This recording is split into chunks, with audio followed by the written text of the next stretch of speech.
Welcome to the Slop Temple. We pray this video helps. You begin by preparing the essentials.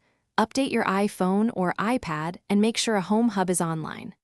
Once done, power the accessory and keep the HomeKit code visible. This is how devices authenticate to your Apple ID.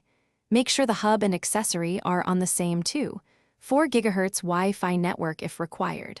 Now open the Home app, tap Add Accessory, and point the camera at the code. This triggers pairing and starts secure key exchange so the device appears in your home. You'll now complete setup details so automation works reliably.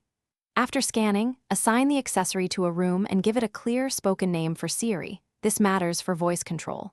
Next, create or add it to a scene and specify automations, time, location, or sensor triggers so devices act together. Make sure you configure access. Invite family members with home app sharing and set user permissions.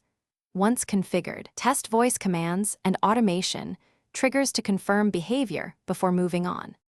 You finish by validating everything. Run the scene, ask Siri, and trigger automations to ensure consistent response. If a device is unresponsive, first reboot the home hub, accessory, and router. Make sure the accessory shows a stable Wi-Fi or Bluetooth link. If it still fails, remove and re-add the accessory. Avoid factory resets until necessary. One key troubleshooting tip: power cycling and hub reconnection fix most pairing issues because many failures stem from transient network or hub discovery. Thanks for watching. Consider subscribing if we helped you.